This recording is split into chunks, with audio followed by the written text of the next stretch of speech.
जय श्रीराम. हर हर महादेव. मी सचिन पाटील. शिवसमर्थ यांच्यावर केलेलं धीरेंद्र शास्त्री यांचं वक्तव्य चांगलं स्थापतंय. आता दोन्ही बाजूनी रेटारेटी सुरू आहे. याला कव्हर करण्यासाठी जे आहे जोही खटाटोप झालाय ना, तो सुद्धा आता ऐरणीवर आलेला आहे चर्चेच्या.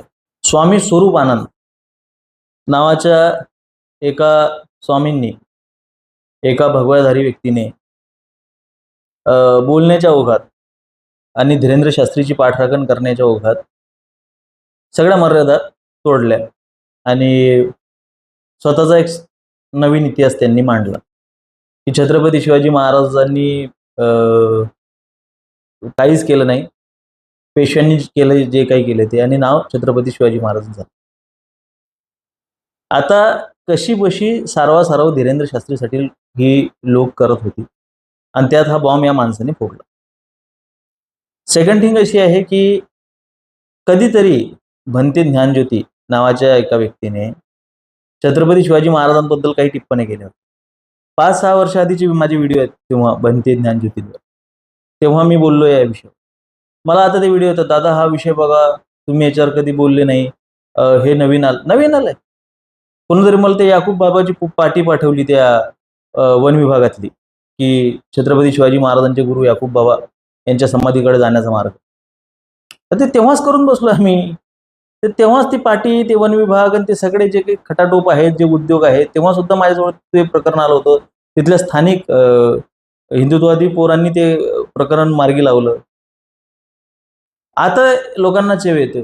काय होतंय हे? कारण की काय की धीरेंद्र शास्त्रींची पाठराखण करायची आहे, काही केल्या, मग हे सगळे प्रकरण बाहेर काढायचे. सुदर्शन न्यूज पासून तर पुढारीपर्यंत भंते ज्ञानज्योतींबद्दल ते भाष्य करून झालं. मग आताच तुम्हाला काय सुचलंय ते? का आताचे व्हिडिओज आहेत का? भंते ज्ञानज्योतींनी तर किती भयंकर आतापर्यंतचे स्टेटमेंट दिलेले आहेत. त्या कोरेगाव भीमाच्या विजयस्तंभापासून ते एक वडू बुद्रुक करत पंढरपूरपर्यंत ते हे काढतात, काय म्हणतात त्याला, पदयात्रा काढतात. त्यामध्ये त्यांचा असा दावा असतो की कोरेगाव भीमाचा तो स्तंभ, तिथे ते 500 विरुद्ध 28,000ची लढाई झाली. ती का झाली? तर ती वडूला जातात आणि वडूला सांगतात की बाबा शंभूराजांच्या हत्येचा बदला घेण्यासाठी ती लढाई झाली, आणि तिथून पंढरपूरला जातात. आणि ते याच्यासाठी की पंढरपूरचा विठोबा हा विठोबा नसून तो बुद्ध आहे. प्रतिक्रांतीवादी लोकांनी काय केलं की त्या बुद्धाला विठोबा केलाय, आणि त्याच्यात ते जात असताना, चालत असताना हजारो ठिकाणी एक स्टेटमेंट देतात की सागवानी महार, छत्रपती शिवाजी महाराज सागवानी महार होते, जिजाऊ ह्या महार होत्या, आणि भोसले कुटुंब सुद्धा महार होतं, आणि जाधव कुटुंब सुद्धा महार होतं, म्हणून महारांमध्ये हे आडनावं आढळतात. आणि छत्रपती शिवाजी महाराज सुद्धा महार होते. छत्रपती शिवाजी महाराजांचा दुसरा राज्याभिषेक जो आहे तो पंचशील धारण करून झालेला आहे, आणि ते बुद्धिस्ट मॉन्क होते. अशा पद्धतीचा इतिहास ते सांगतात. आता यामध्ये वादग्रस्त काय आहे? सरकार खेळी याच्यात काही वादग्रस्त नाही. म्हणजे मी पाहिलंय की मी स्वतः जाधव कुटुंबाला भेटलो होतो या प्रकरणात. सिंदखेड राजाला एक साडी सेंटर होतं. त्या साडी सेंटर मधला जो ज्या व्यक्तीचं ते साडी सेंटर होतं, ती म्हणजे आताची मला वाटते शिंदे सेना, तेव्हा शिवसेना भाजप युती होती, तेव्हाच्या शिवसेनेमध्ये त्याचे वडील होते. आणि हा पोरगा ते शंकर लिंगे म्हणून जे ओबीसी नेते आहेत त्यांच्या एका ग्रुपवर होता. त्या ग्रुपवर एक मेसेज आला, तो त्यांनी खूप वेळा फॉरवर्ड केला, आणि मला सुद्धा तो मेसेज आला, बऱ्याच ठिकाणी गेला, की जिजाऊ ह्या मूळच्या महाराज. MD रामटेकेंनी तो लेख लिहिला होता. 2013चा विषय आहे, आणि तो लेख अजूनही उपलब्ध आहे. MD रामटेकेंनी लिहिला, ॲडव्होकेट MD रामटेके. आता तो लेख घेऊन मी जेव्हा तिथल्या जिजाऊचे जे वंशज सांगतात स्वतःला त्यांच्याकडे गेलो, तेव्हा त्यांनी असं काही पण येत राहते, त्याला काय एवढं ताण घ्यायचं, हे काही सिरियस विषय नाही आहे. लक्षात घ्या. ते आता धीरेंद्र शास्त्रींची पाठराखण करायची म्हणून तो विषय एवढा, मी होतो फक्त की आदळ आपट करत होतो, अरे बाबा हे काय आहे, हे जात बदल, काय फरक पडतो जात बदलवली तर? उद्या चालून एखादा उभा राहिला आणि त्यानं म्हटलं की छत्रपती शिवाजी महाराज ब्राह्मण होते, मग कापून टाकू, यानं काय फरक पडत आहे? ब्राह्मण सांगितलं तर बघू आम्ही, तोपर्यंत आम्ही शांत बसणार, आम्हाला काही देणे नाही. ते सागवानी महार होते का, काय होते का, ते चालू द्या तुमचं काय. आज हे प्रकरण सुदर्शन न्यूजने उचललंय, पुढारीने उचललंय, पण हे काही आजचं नाही आहे. ते काही कित्येक वर्ष झाले ते भंते ज्ञानज्योती फिरतात. आणि त्यांचं हे एकच कॉन्ट्रोवर्शियल स्टेटमेंट नाही आहे, त्यांनी असे आतापर्यंत 1000, 1500, 2000 कॉन्ट्रोवर्शियल स्टेटमेंट दिलेले आहे. राहिला प्रश्न हा स्वामी आनंद स्वरूपचा, तर इतिहासाबद्दल बोलताना भगव्याधारी लोकांनी, मग भंते असो का स्वामी असो, सामाजिक, ऐतिहासिक, राजकीय, धार्मिक हे चारही विषय याची रसमिसळ करण्याची आपल्याकडे सवय झाली. एका भगवाधारी व्यक्तीला मी स्वतः सांगितलं होतं की तुम्ही इतिहासावर नका भाष्य करायचं, तुम्ही प्रत्येक वेळी तोंड उघडताना खोटा चुकीचा इतिहास सांगता. हिंदुत्ववादी व्यक्तीला मी सांगितलं होतं. भंत्यांकडून तर मला काही अपेक्षाच नाहीये, किंवा जे स्वतःला आंबेडकरवादी वगैरे म्हणतात, आंबेडकरवादी बऱ्यापैकी खरा इतिहास सांगतात. ते स्पष्ट कबूल करतात की बाबा बऱ्यापैकी खूप सारे असे आंबेडकरवादी आहेत जे स्पष्ट सांगतात. जसं की प्रशित कांबळे म्हणून समता सैनिक दलाच्या एका मुलाचा एक लेख वाचला मी. मुलगा आहे, व्यक्ती आहे, माणूस आहे मला माहित नाही, पण तो लेख इतका ऑथेंटिक होता. त्यामध्ये त्याने स्पष्ट सांगितलंय की छत्रपती शिवाजी महाराजांचा कधीही डॉक्टर बाबासाहेब आंबेडकरांनी आदर केलेला नाहीये. ठीक आहे, तुम्ही एक समरसता म्हणून हे करू शकता, पण शिवरायांचं स्वराज्य हे त्यांच्या डोळ्यापुढे होतं असं कधी त्यांनी म्हटलेलं नाहीये. याला काही प्रमाण नाही आहे. त्याच्यावर एक भला मोठा लेख त्यांना लिहिला आहे. जबरदस्त लेख आहे. जर का खरोखर आंबेडकरवादी चळवळीला तुम्हाला पुढे न्यायचं असेल तर आनंद तेलतुंबडे ज्या पद्धतीने मांडणी करतात, ज्या पद्धतीने हा प्रशित कांबळे मांडणी करतोय, हीच मांडणी तुम्हाला कायमस्वरूपी ठेवावी लागेल. हे आनंद स्वरूप. आता ह्या व्यक्तीचा काय गफलत होती आहे, त्याने कुठला इतिहास वाचला माहित नाही. समर्थ रामदास स्वामी आणि छत्रपती शिवाजी महाराजांचा विषय चालू असताना निदान तेवढ्याच परिप्रेक्षातून जरी या व्यक्तीनं पाहिलं असतं की ठीक आहे, धीरेंद्र शास्त्रींनी गुरु शिष्याचा जो संबंध सांगितला तेवढ्या परिप्रेक्षातूनच जरी पाहिलं तरी सुद्धा स्वतः समर्थ शिवरायांबद्दल काय लिहितं. शिवरायांचे 8वावे रूप, शिवरायांचा 8वा प्रताप, शिवरायांचा 8वा साक्षेप भूमंडळी. आता हे आनंद स्वरूपच्या बापाला मराठी येत नाही हे आपल्याला माहिती आहे, पण निदान समर्थांचा तरी सन्मान ठेवायला पाहिजे. त्यांच्या परिप्रेक्षातून तू बोलतोयस, तुला एका पर्टिक्युलर याची पाठराखण करायची आहे, त्या परिप्रेक्षातून जर का व्यक्ती बोलतोय ना, तर त्याने त्याचा तरी समूळ अभ्यास करणं गरजेचं आहे की स्वतः समर्थ काय लिहितात शिवरायांबद्दल हे तरी पाहणं गरजेचं आहे. त्यानंतर थोडासा इतिहासाचा अभ्यास करणं गरजेचं आहे. छत्रपती शिवाजी महाराजांनी स्वराज्याची मुहूर्तमेढच रोवली नसती तर पेशवे कुठून आले असते, हा इतिहास सुद्धा त्याने बघणं गरजेचं आहे. पेशवे आले कुठून, पेशव्याचा अर्थ काय होतोय, पेशव्यांवर जबाबदारी काय होती, स्वतः पेशवे असते तर याला उलट टांगलं असतं. पहिली गोष्ट म्हणजे इतक्या प्रतिकूल परिस्थितीमध्ये छत्रपती शिवाजी महाराजांना पूर्ण भारत का मानतो, एवढ्या प्रतिकूल परिस्थितीमध्ये एका अवतारी पुरुषासारखं कार्य जे सामान्य व्यक्तीच्या कल्पनेच्याही पलीकडे आहे, त्या काळामध्ये अशा पद्धतीचं कार्य छत्रपती शिवाजी महाराजांनी जे उभं केलेलं आहे आणि त्या उभ्या केलेल्या कार्यातून मी पाहतोय की NCERTचा जो विषय चालू आहे त्याच्यामध्ये काही राजपूत तरुण पुढे येत आहेत आणि ते छत्रपती शिवाजी महाराजांची पत्र घेतात आणि म्हणतात की बाबा शिवाजी महाराजांनी तर आदिलशहाला अशी पत्र पाठवलेली आहेत, औरंगजेबाला तशी पत्र पाठवलेली आहेत आणि शिवाजी महाराजांचं ते काय करतायत माहिती आहे काय, की आजच्या परिस्थितीनुसार ते त्या काळाचं आकलन करतायत. आणि छत्रपती शिवाजी महाराजांनी म्हणजे स्वतःच्या चुका लपवण्यासाठी, लक्षात घ्या की काय असतं इतिहासामध्ये आजच्या घराण्यांमध्ये ही एक खूप मोठी समस्या झालेली आहे, मराठ्यांच्या सुद्धा आणि राजपूतांच्या सुद्धा. तुम्ही कुठल्याही आज जर का घराण्याला पकडलं आणि त्याच्या जर का पूर्वजांनी छत्रपती शिवाजी महाराजांसोबत गद्दारी केली असेल तर ते पेटून उठतात. ते तसं झालंच नाही, ते ब्राह्मणांनी खोटा इतिहास लिहिला. आज राजपूतांचं सेम झालंय. आम्ही कधी पळून गेलोच नाही, आम्ही कधी आमच्या मुली दिल्याच नाहीत, आम्ही तर निकराने लढलोय, आम्ही तर स्वातंत्र्य टिकवलंय. प्रत्येकाला इतिहासाला खोटं सांगायचं. महादेवाची पिंड असते त्याच्या पुढे नंदी असतो. आज नंदीचं महत्व इतकं जास्त वाढलेलं आहे की कोणाला महादेवाच्या पिंडीकडे बघायचं नाही. छत्रपती शिवाजी महाराजांचा अपमान करणाऱ्या प्रत्येकाची गत तीच आहे. ते म्हणजे सरदारांच्या घराण्यातली, गद्दार घराण्यातली आजकालची लोक असोत की छत्रपती शिवाजी महाराज ह्यांच्यामुळेच होते. मी असंच एका घराण्यातल्या एका व्यक्तीला भेटलो होतो, त्यांचं असं म्हणणं होतं की नाही नाही नाही, अहो महाराज घडलेच नसते, आमचे सरदार तिथं नसते तर, आमच्या घराणं जर तिथं नसतं तर. इतक्यापर्यंत त्यांची मजल गेलेली आहे. एवढंच काय तर तुम्हाला नावाचंच सांगतो मी, नको नाव सांगायला जाऊ द्या, कुठं लोकांच्या भावना दुखवता. मी एका सरदार घराण्यात गेलो, तिथं आमचं चांगलं स्वागत झालं वगैरे. आम्हाला ते सरदारांचं त्यांनी अर्धकृती पुतळा पण दिला आणि त्यांनी सांगितलं की स्वराज्याची संकल्पना ही आमची होती. शिवाजी महाराजांच्या डोक्यात ती फार नंतर आली. यांनी त्यांना पाठवलं, त्यांनी त्यांना सांगितलं आणि त्यांनी तिथून ते तसं केलं आणि मग शिवाजी महाराजांना ती कल्पना सुचली. काय धंदे आहेत हे.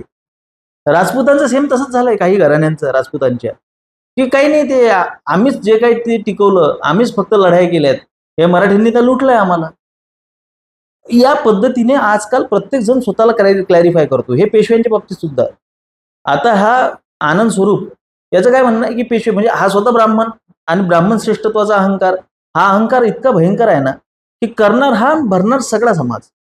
आज आपण कुठल्या कंडिशनमध्ये आहोत, आपण वल्नरेबल आहोत, आपण एका कोशात जगतोय. हे काय होतंय यांचं मी गेल्या वेळी गोविंद देवगिरी महाराजांबद्दल बोलताना सुद्धा हेच म्हटलं होतं की आपण आणि आपला शिष्यवृंद आणि आपला एक कोश, आपल्याला ह्याच्या बाहेरचं जग माहिती नसतं. तुमची थोडीशी चूक बाहेर समाजावर काय परिणाम घडवून आणू शकते, बाहेरच्या लोकांना काय त्याचे फटके बसू शकतात. बाहेर अरे जेनोसाईड होऊ शकतं तुमचं. 2 सरदार होते कारणीभूत, फक्त 2 सरदार इंदिरा गांधीच्या हत्येसाठी. आज 84च्या दंगली, शीख विरोधी दंगली तुम्ही आठवू सुद्धा शकत नाही. ऑफिशियल आकडा हा 1600 आहे, पण 3000 आहे. पण 16,000 लोक, 16,000 शीख मारून टाकले होते लोकांनी. लक्षात घ्या, शीख राईट्स नव्हते ते, शीख जेनोसाईड होतं, शिखांचं सामूहिक हत्याकांड होतं ते. 2 लोकांची चूक संपूर्ण समाजाला भारी पडू शकते. आपण हे समजून घेतलं पाहिजे की आज आपण इतक्या वल्नरेबल कंडिशनमध्ये आहोत. अशा पदावर असताना आपण तोंडातून काय गरळ ओकतोय, कशा पद्धतीने भाष्य करतोय. बरं, ते भाष्य आम्ही तुमची पाठराखण सुद्धा करू, पण त्याला ऐतिहासिक दाखला असला पाहिजे, पुरावा असला पाहिजे, त्याच्या मध्ये सत्य असलं पाहिजे, नीती असली पाहिजे, नैतिकता असली पाहिजे, मूल्य असले पाहिजे. काय आहे तुमच्या बोलण्यात? तुमच्या बोलण्यात फक्त जातीश्रेष्ठतेचा अहंकार आहे, मूर्खपणा आहे आणि इतिहासाचं शश्वत ज्ञान आहे. काहीच नाही आहे, ते फोल वाक्य आहे. अरे शिवरायांना तुम्ही नाकारताय, आपली पात्रता आहे का तितकी? आपण काय बोलतोय? तर ही एक गोष्ट आहे. आता राहिला दुसरा प्रश्न की या भंतेचा. तर लक्षात घ्या की अशा पद्धतीचे लाखो स्टेटमेंट आहेत, लाखो स्टेटमेंट. छत्रपती शिवाजी महाराजांना महार सांगणारे, छत्रपती शिवाजी महाराजांची जात बदलणारे, छत्रपती शिवाजी महाराजांचा अपमान करणारे, अपमानास्पद बोलणारे. आता वामन मेश्रामचं एक स्टेजवरचं वाक्य आहे, छत्रपती कसं, अगर शिवाजी अपने इतिहास से सीखा होता, असा बोलतो ना तो.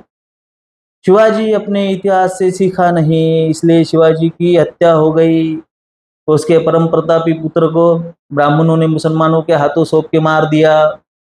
हे सेम वाक्य आहे, सेम टाकलेलं आहे मी माझ्या याच्या कित्येक याच्यात टाकलेलं आहे.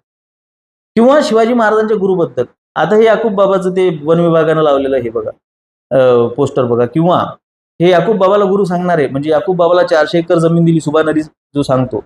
आम्हाला कसं असते, मुसलमानांच्या तोंडून इतिहास ऐकायला फार आवडतो छत्रपती शिवाजी महाराजांचा. कुठला तो अफसर शेख का काय नाव असतं, तो म्हणतो की शिवाजी महाराज बायकाच नाचवत होते, मग जिजाऊवाल्यानं शिवाजी महाराजांच्या कानाखाली मारली, मला बाया नाचवणारा आणि बाया वाचवणारा माणूस पाहिजे. आमच्या मराठीचे पोरं टाळ्या वाजवतात. भिजून मारलं पाहिजे खेटरानं, त्याला नाही बरं, तुम्हाला टाळ्या वाजवणाऱ्यांना. दुसरी गोष्ट म्हणजे तो सुभान अली म्हणतो की 400 एकर जमीन दिली. अरे त्याचा कागद असेल ना, कुठं कुठं काय सुरनळी करून घालून घेतलाय का? कुठंतरी काहीतरी त्याचा पुरावा असेल ना. दुसरी गोष्ट म्हणजे की हे शिवाजी महाराजांचे गुरु याकूब बाबा होते, हे सांगणारा अमोल मिटकरी, छाती ठोकपणे हे मिरवणारा, हे फिरवणारा. आता त्यावेळी तुम्ही एवढे तुटून पडले का? आता समर्थ रामदास स्वामींबद्दलच्या गलिच्छ भाषेत तुम्ही टीका टिप्पण्या करता. याकूब बाबाबद्दल तुम्ही बोललात का? याकूब बाबा, आता मी माझ्या भाषेत बोलतो का, ती सगळी जी लाडी लबाडी करणारी लोक आहेत, ते तुमच्या आईचे नवरे आहेत का? अरे आपण एका संताबद्दल बोलतोय. आज जयसिंग पवार असो किंवा ज्याही लोकांनी एम देशमुख सोडला, तर मामा देशमुख हा तर माऊली ज्ञानोबारायांबद्दल खालीवर बोलतो. तर ज्याही लोकांनी नाकारलंय की बाबा नाही, आम्ही मान्य करत नाही की शिवसमर्थ भेट झाली, त्यांनी सुद्धा समर्थ रामदास स्वामींचा अपमान नाही केला रे. काल परवाचे शेंबडे पोरं अंड्यातून निघालेले, ज्यांना इतिहासाही समजत नाही, हे जे मी आतापर्यंत हे जे एवढं भाष्य केलं याच्यातलं काही त्यांना माहिती नसतं. आणि म्हणता उंबर माहित नाही, काल परवा व्हॉट्सअपवरचा इतिहास शिकून आज चॅनलवर व्हिडिओ करायला लागलेले आहेत. अशी पोरं सुद्धा समर्थांबद्दल बोलताना काय ती भाषा वापरतात. अरे संतांबद्दल आपण बोलतोय, आपली काय भाषा असली पाहिजे, कशा पद्धतीने आपण बोललो पाहिजे, निदान त्यांचा याचं मान राखून. कुठेतरी इतिहास संशोधन मंडळाचा एक कागद बाहेर फिरवला जातो, त्याची शहानिशा आपण करतोय का, त्याची तपशीलवार माहिती घेतोय का आपण, त्याच्यावर आपण इतकं घाणेरडं बोलतोय. ही संतांची भूमी आहे आणि ते समर्थ आहे ज्यांना प्रबोधनकार ठाकरे सुद्धा मान्य करायचे.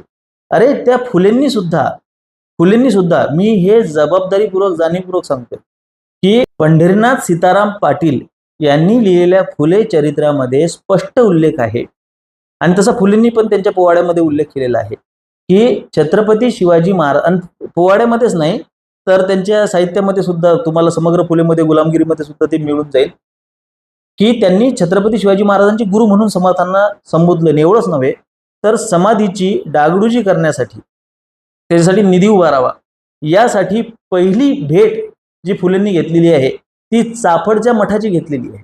त्या चारित्र्यामध्ये, फुले चारित्र्यामध्ये तसा उल्लेख आहे. अरे फुलेंनाही जर का चाफडच्या मठाची मदत घ्यायची जर का इच्छा निर्माण झाली किंवा त्यांनी ती मदत घेतली, तुम्ही कोण आहात रे? तुम्ही आज फुलेंचं आणि प्रबोधनकारांचं नाव घेऊन जो शंख करता, त्या लोकांनी सुद्धा समर्थांबद्दल जो आदर दाखवलेला आहे, निदान तेवढी तरी आपली पात्रता आहे का? पण नाही. इतिहास खरोखर ह्या गोष्टी तुम्हाला माहिती आहेत का? खरोखर तुम्हाला हे जे लाडचाटे दिसतात, तुम्हाला हे जे सोशल मीडियावर उडतात किंवा हे जी भाषणं करतात किंवा व्यासपीठावर हे जाऊन सगळे ते चंद्रकोर वगैरे लावून सगळं मेकअप करून जे शिवचरित्र सांगायला जातात आणि पुरोगामीचं डंका वाजवतात किंवा शाहू फुले आंबेडकरांवर कीर्तन करणारे हे कीर्तनकार, या लोकांना खरोखर हे एवढं माहिती आहे असं तुम्हाला वाटतं का? आज रोजी हे जे मुद्दे मी गेले कित्येक वर्ष झाले घोकून सांगतोय, अशा खूप साऱ्या गोष्टी आहेत. सांगायचं तात्पर्य एवढंच आहे की छत्रपती शिवाजी महाराज यांच्यावर आज जेवढी कॉन्ट्रोवर्सी होती आहे त्याला कारण फक्त सामान्य लोक आहेत. सामान्य लोक याच्यासाठी आहेत की तुम्ही खेळणे झालेले आहात. तुम्हाला जी लोक खेळवत आहेत ना त्यांच्या हातचं. तुम्हाला प्रत्येक त्या गोष्टीचा विरोध करता आला पाहिजे, प्रत्येक त्या गोष्टीचा राग आला पाहिजे जिथे शिवरायांचा अपमान होतो. काल परवा राम पुनियांनीचा मी हे पाहिला, व्हिडिओ पाहिला, त्याच्यामध्ये म्हणतो की शिवाजी का अपमान नाही सहेगा हिंदुस्तान. अरे भोसडीचे आहे. तू म्हणतोयस की 5,000ची मनसबदारी दिली म्हणून महाराजांना राग आला, 7,000ची मनसबदारी दिली असती तर औरंगजेबाच्या सोबत गेले असते. तो व्हिडिओ सुद्धा मी पोस्ट केलेला आहे. ह्या डंगऱ्याला याची लायकी आहे का की शिवाजी का अपमान नाही सहेगा हिंदुस्तान म्हणायची? पहिले याला खेटरानं मारलं पाहिजे ना. पण आजकाल कोणी येतून शिवाजी महाराजांचा अपमान सहन करणार नाही, पण पहिले त्याने 50 वेळा त्याचा महाराजांचा अपमान तो करून बसलेला असतो.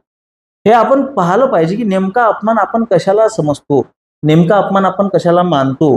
अरे खऱ्याखुऱ्या अपमानाला अपमान आपण समजलं पाहिजे, खऱ्याखुऱ्या इतिहासाच्या तोडफोडीला आपण इतिहासाची तोडफोड समजली पाहिजे. हे नाही की बाबा बारामतीतून आज्ञा आल्यावर आम्ही ठरवू की बाबा अपमान झालाय का नाही झालाय, कुठल्या तरी आमच्या नेत्यानं सांगितलं तर आम्ही ठरवू की अपमान झालाय का नाही झालाय. हा विवेकच आपल्या समाजाचा हरवलेला आहे, हा दर्जाच आपल्या समाजाचा हरवलेला आहे. जाता जाता तुम्हाला एक गोष्ट सांगतो की हा स्क्रीनशॉट पहा, आपल्या समाजाचा वैचारिक दर्जा दाखवते. आता हा जो इन्फ्लुएन्सर आहे ना त्याला 80,000 लाईक आहेत. या पोस्टमध्ये तो सांगतोय की बाबा रितेश देशमुखचा पिक्चर हा रिलीज होण्याच्या आधीच ब्लॉकबस्टर झालाय. म्युझिक राईट एवढ्याला विकल्या गेलेत आणि OTT राईट तेवढ्याला विकल्या गेले आणि त्याला 90% पॉझिटिव्ह कमेंट्स आहेत. मूर्खांचा देश याला म्हणतात. म्हणजे ते दगडांच्याही देशा, महाराष्ट्र देशाबद्दल बोलताना आता सोशल मीडियामुळे मूर्खांच्याही देशा झालेले. पहिली गोष्ट म्हणजे त्याच्यामध्ये सांगितलेलं बजेट, तेवढं बजेट या चित्रपटाचं आहे का? निदान स्वतः एक रिसर्च करायचं की याचे OTT राईट्स विकल्या गेलेत का? कुठल्याही ऑथेंटिक रिसोर्सेसने त्याची माहिती दिलेली आहे का? याची म्युझिक राईट्स विकल्या गेलेले आहेत का? ही बातमी खोटी आहे, धादांत खोटी आहे. पण केवळ जातीच्या खोट्या अभिमानापोटी, केवळ मराठा करून तुम्ही कशालाही समर्थन करणार का रे? कशाला? काय चित्रपटाचा तुमच्या अस्मितेसोबत काय संबंध येतो? त्या रितेश देशमुखचा तुमच्या मराठा अस्मितेसोबत काय संबंध आहे? तो पैसा कमवायसाठी बसलाय, तो तिथं पैसा कमवायसाठी रडतोय. हे तुमच्या लक्षात येत नाही का? तो तुमच्या भावनांशी खेळून त्याला त्याचं गळगंजी भांडवल, मैत्री दोस्ताने त्याने पिक्चर बनवलाय. तुम्हाला त्याच्यात असं वाटत नाही का भवानी तलवारीला तो लातीनं उचलतोय, तलवार उपसतोय, या गोष्टी तुम्हाला अपमानास्पद वाटत नाहीत का? काय करून बसलोय? ते बिग बॉस पाहणारी आमची जमात, सडलेली कुजलेली आमची ही जी जमात आहे, स्वतःच्या विवेकाचा, अरे काय एक काळ होता की आपल्या देशामध्ये पोवाडे चालायचे रे. काय एक काळ होता की आपल्या देशामध्ये मनोरंजन घेतलं जायचं, महाराष्ट्रामध्ये सकस मनोरंजन घेतलं जायचं, सकस मालिका बनायच्या. ज्या पद्धतीनं आज आपण काय दर्जाहीन आपला महाराष्ट्र केलेला आहे हे, आणि त्याला 80,000 लाईक आहेत. 80,000 चुत्ते आहेत या देशामध्ये, महाराष्ट्रामध्ये. या चुत्त्यांचा जर का आम्हाला असा प्रचार प्रसार करायचा असेल तर माझ्या महाराष्ट्राबद्दल मी म्हणजे काय बोलावं? अरे या संतांची भूमी म्हटल्या गेलेल्या महाराष्ट्रामध्ये ही जर का चुत्तेगिरी चालत आहे, तुम्ही काय म्हणजे तुम्हाला काय स्वतःच्या अकला वापरून समजणार आहे की बाबा महाराजांचा अपमान झालाय का नाही झालाय? तुम्हाला तेवढ्या अकला आहेत का? किरण माने सारखा येऊन तुम्हाला बुद्धू बनून जातोय राव. त्याच्या इशाऱ्यावर नाचणारी आपली जमात राव. 90% खोटा बोलतो, काही पण बरडतो तो. कुठे काही, अरे त्याला काही कागद असतं का? त्याला काही प्रमाण असतं का? तो काहीतरी त्याचा ऐतिहासिक दाखला देतो का? संदर्भ देतो का? अशा समाजामध्ये मी राहतोय. खरोखर मी आंधळ्यांना आरसा विकण्याचं काम करतोय किंवा टकल्यांना कंगवी विकण्याचं काम करतोय का? अशी परिस्थिती झालेली आहे. बघा, विचार करा. माझे विचार पटत असतील तर सहकार्य असू द्या, आणि ह्या दोघांचाही करावा तेवढा निषेध कमी आहे आणि शक्य तेवढा निषेध करा. पण अनबायस्ड होता, निष्पक्षपातीपणाने यांचा निषेध झाला पाहिजे. धन्यवाद. जय श्रीराम. हर हर महादेव.